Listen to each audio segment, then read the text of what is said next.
guys, it's Lauren from A Wanderlust Movement, and I am joined once again with Steph. Hi guys, I'm from Steph from Big World Small Pockets, and it's great to be here again. And today we're going to be talking about how the African safari experience compares to other global adventures and whether it's worth it or not. Well, obviously we're biased, we do think it is worth it. Spoiler alert. Steph, out of all the other adventures you've had across the world, what makes African safaris stand out for you? I think it's just the rawness and the wildness of it. I just don't think that you get that in many other places in the world, where it just feels like nature in its purest form is on display, and you realise how incredible the whole ecosystem is, how beautiful the natural world is, and how small you are really, and how kind of insignificant in many ways. And that is just such a real and raw and exhilarating feeling. I 100% agree. It's just also going back to what we spoke about in the first video with like hearing the wildlife and like being in a tent and you can hear the elephants walk by and the lions roar in the distance. It's just get like chills even just like thinking about those moments. It's so cool. I think it reduces everybody to a child, because you're just like, oh my goodness, or I can remember the first time I ever went on safari, and you just start seeing like zebra when you're not even in the national park or whatever, you're just like driving along towards a national park and you're like, oh my goodness, and you're like so excited, and it is just that like childlike awe at the world again, that I think is is unmatched anywhere else. I've definitely broken a few decibels freaking out. We're like, as a giraffe! Perfect. And everyone's like, stop, take loads of photos. And the guide's like, you're going to see loads more, guys. Yeah, I think it was in Kruger the one time we were self-driving and like there was a lion and I was just like, I was the only one that saw it and I started yelling. I gave everyone in the car such a fright. But they were glad that they spotted it. Yeah. I mean, you never get over those experiences. Like, they are amazing. So amazing. 100%. Yeah. So this is like one of the things I love asking people, but what are like the misconceptions that you hear about Africa safaris from other international travelers that you've come into contact with or maybe seen online? We have talked about this in our other videos as well, but the safety is a big issue. It's intimidating. They're not safe. And we've talked about how we've both travelled safely as solo females and on a budget sometimes, so we don't really subscribe to those myths. I think it's also about the exclusivity. There's a bit of a narrative around that maybe safaris are just bougie holidays, that are going to cost you an arm and a leg, and they're not for everybody. But I just don't think that is true at all, from families to solo backpackers, to honeymooners as well, and couples. Just like anywhere in the world, there is an African safari adventure for everybody, and you can often tailor them to to who you're traveling with, or what time of year you're going, or what you want to see, and your budget. So don't let that be a barrier, would be my advice. I also think like safaris are more than just game drives. Depending where you stay, you can do the walking safari, which is like my favorite. I don't know if you did it in South Luangwa, which is the birthplace of it, which was so cool. Yeah, but also Zimbabwe, I did it as well. Yeah. And Eswatini. Oh, very cool. Yeah. Cool. Yeah, I think I've only done them in Botswana and then Zambia and then South Africa. But It's just such a different way to experience the bush. And you see so much more that you don't actually get to see being in the vehicle. And just like all the other activities that you could do, like, if you go to Botswana, you can do the Mokorokoro, or you can do more of like a boat safari, like on the Zambezi. There's just such different ways that you can experience the wildlife without being in a vehicle, if that's like not your vibe. I think, I totally agree. And getting out of the vehicle, as you say, really, you feel embedded in the landscape. It's quite a different how it sort of just really gear shifts the whole experience. I did the cycling in Hell's Gate in Hell's Gate National Park in Kenya.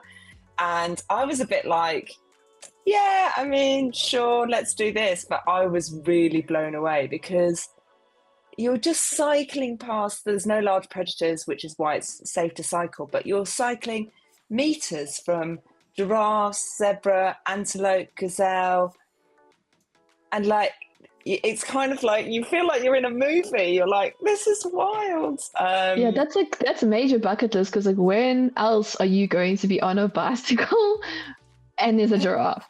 Exactly. And somebody like hooked up their phone and had Circle of Life playing, you know, like in the basket. That's amazing. And we were all just like, yeah. I think that's just like a stock standard thing. Like that song's gonna come out at some points on a safari. And you're like, you just got to lean into it because you're like, this is, yeah, what a privilege to be able to experience this. And as you say, without the noise of the vehicle and the kind of obstruction of windows and doors and all of that, you just do feel, yeah, more immersed, and it's peaceful, right? Like, yes, because yeah, like you don't realize how much noise those vehicles actually make until you're just out and instead quiet. yeah. So definitely, if people get the opportunity to do other types of safaris, highly recommended for sure. And is cultural immersion something that like plays a part in your planning when it comes to Africa safaris, or is it not something that you're interested in, or is that? I am super interested in culture. That's definitely another key motivation behind where I travel and why. I think in destinations within continents like Africa, it's quite a tricky ethical thing sometimes. Certainly in large parts of Africa, and obviously it's a continent with 50 odd countries, so we know it's really diverse and it's hard to make sweeping statements. But you know, it would be crazy to ignore the economic and cultural disparities that often exist between visitors and locals. And that's not always it's a challenging thing, I think, at times. Like, that doesn't always make it a negative experience, but it makes it a thought-provoking experience. And I think it really, highlights privilege, I would say. And I think that can be valuable to realise how lucky we are in many, many ways as visitors to these amazing countries. So with that in mind, kind of more, I guess, culturally immersive activities that might include like village visits or market visits or cooking classes, things like that. I think they can be really valuable. I think we have to think very carefully around the ethics around them and making sure that it's a learning experience rather than a voyeuristic experience. Yeah. And also, who are we supporting economically, politically by engaging in those communities? I mean, I know, for example, lots of them can provide a valuable income for women in communities that might not have other sources. So that's really powerful. But I would just think, yeah, it's about doing your research and thinking kind of a bit critically about those types of more tricky experiences that you can have beyond safaris. Yeah, I totally agree with you. The one thing like I've never really understood is like the township tours that we have in South Africa, like Cape Town, there's like the red bus that does it. And I've never ethically agreed with it because it feels like poverty porn. And you're creating an attraction around these people that are living in really poor living conditions. So then like, is there any incentive to then help them out of those living situations? Because now that's the attraction.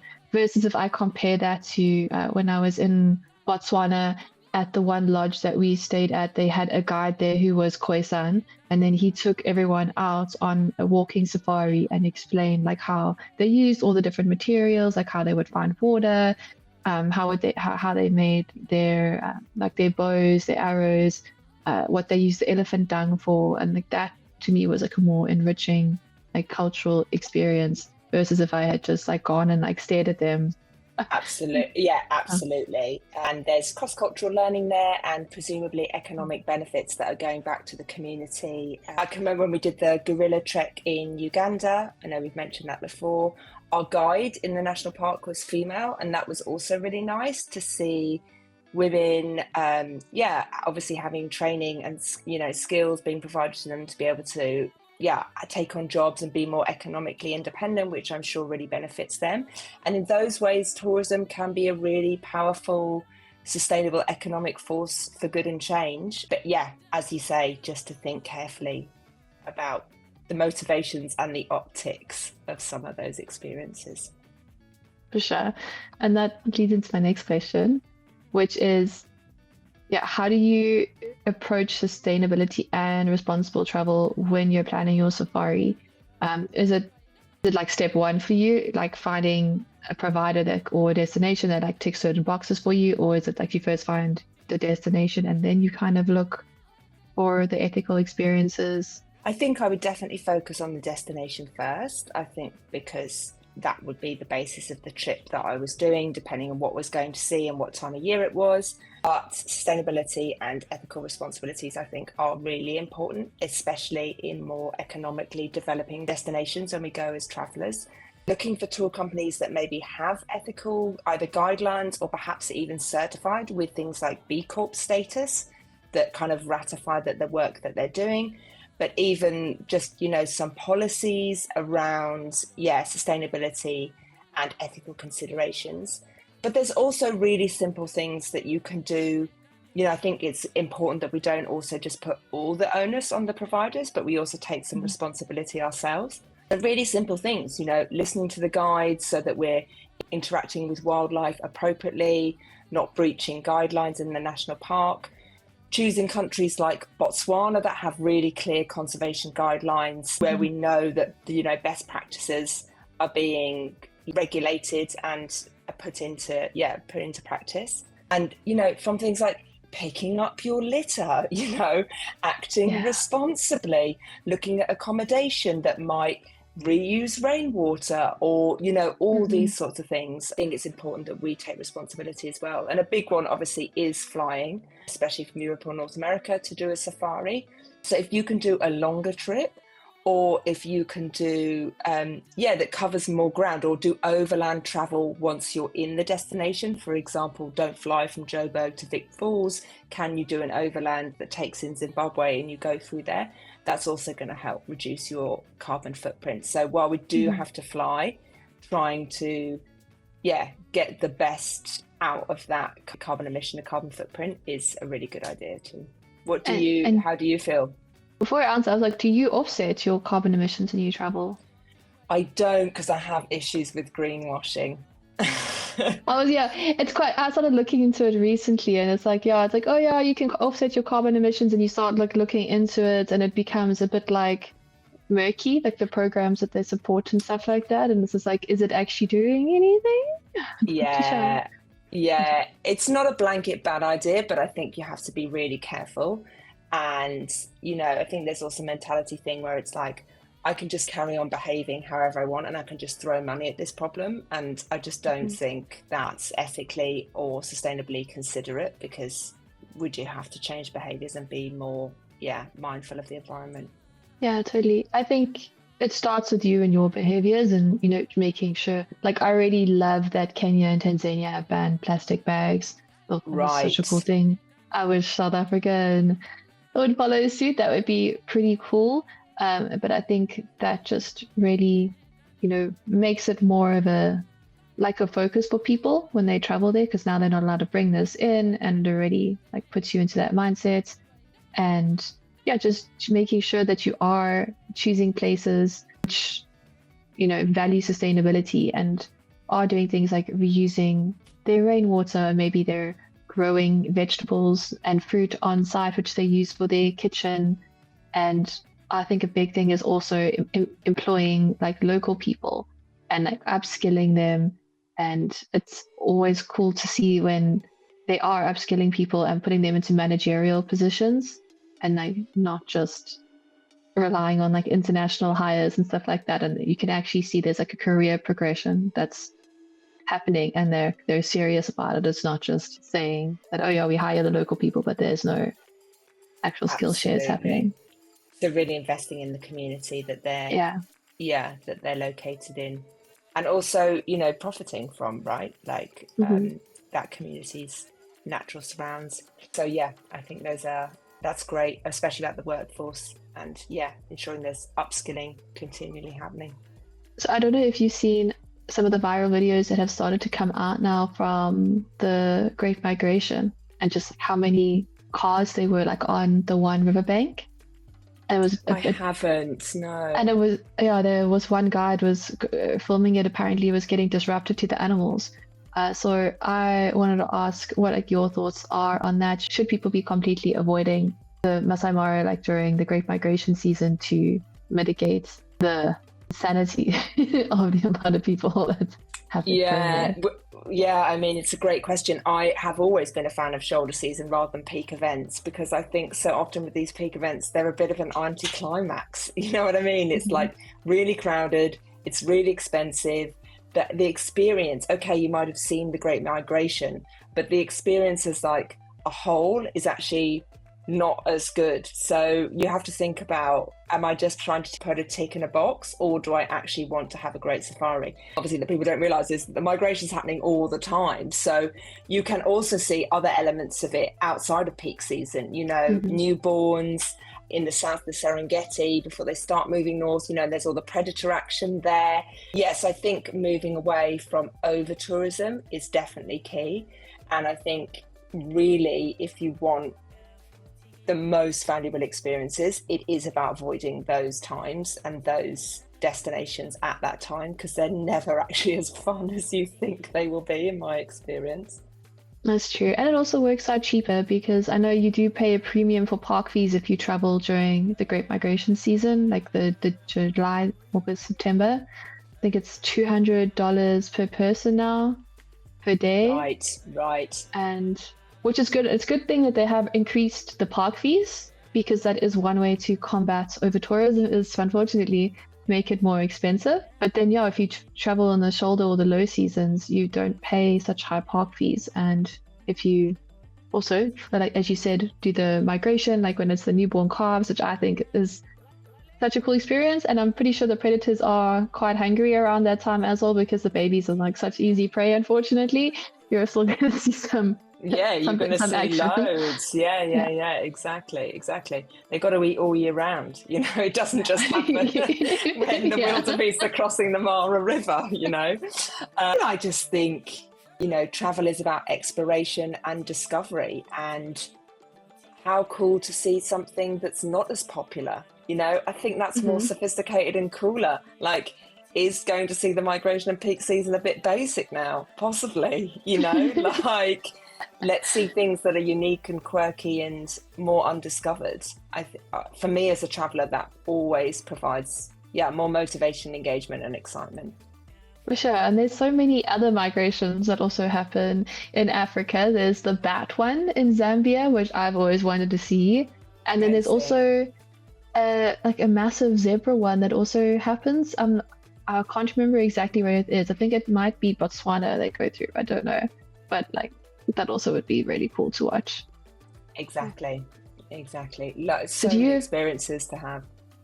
Yeah, it was just my next question. Sorry, I was like cutting you off, but have you got a dream safari destination left, or have you kind of ticked off everything at this point? I've done quite a lot, but I mean, you never get bored of it, right? Like you can always go back. While I sailed to Madagascar, I didn't spend much time on the island, so I would really love to go there and see the unique wildlife there. And I think that's also a really undiscovered destination, which really appeals to me massively.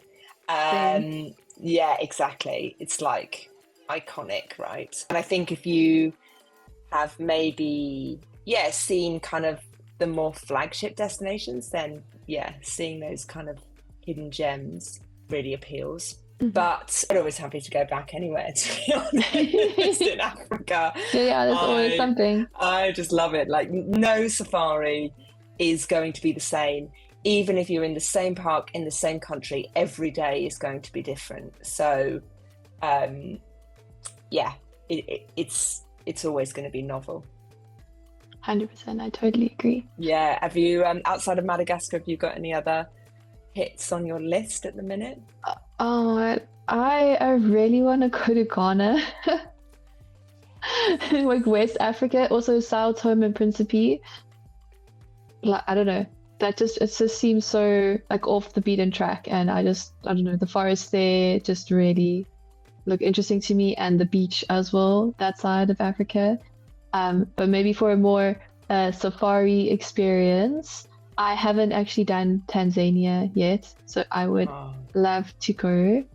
But yeah, I don't know if I want to do the Serengeti. So the other parks, it's more like seem a bit more interesting to me. Like maybe Ngorongoro, definitely the crater, that would be really cool, and like Lake Manyara.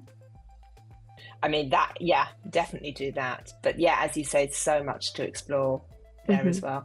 And then finish up in Zanzibar, which is but Pemba. I want to do Pemba. Have you been to Pemba? No, I haven't. It is so, like everything I find out about that little island, I'm like, yes, I have to go there. But there is, this is a bit like bougie, but there's this place called I think it's called Manta Lodge or something. Okay. But they have that Instagram room where you sleep under the water. I don't know if you've seen that. Yeah. No. Yeah, it's like a floating room, and then you go downstairs and your bedroom is in the water, and then you see the fish swimming around you. And I'm just like, this is insane. That is wild. That is wild. And then we were talking earlier about cultural elements, to safari holidays as well. Zanzibar is like super fascinating, that I found culturally. In terms the spices, the layered history, absolutely, and learning about the sort of colonial and slave trade there, I think really important to do. But that is a culturally fascinating place. So if you're into history and kind of those liminal spaces where there's loads of different types of influences, it's a really rewarding place to check out. And the beach is amazing. Added bonus. But that's also why Ghana has always like stood out to me, is that like to learn about the slave trade that happened there, but also like the culture there and like the beach, and it just, I don't know, it's like a vibe. I'm like, I need to experience this. And then Ethiopia, of course, how could I have forgotten about Ethiopia? I need to go eat food there. My number one. Eat all the food, see the amazing churches. Awesome. Incredible. Okay, well, thank you so much, Steph. It's been wonderful chatting to you. Thank you. It's been wonderful to meet you and learn more about your African experience as well. And now I feel like I need to go back now. Okay, so guys, if you want, let us know what your dream safari destination is and why in the comments below. And if you have any questions for me or Steph, let us know and we might feature them in our next video. Look forward to hearing them. Take care, guys. Thanks so much. Bye. Bye.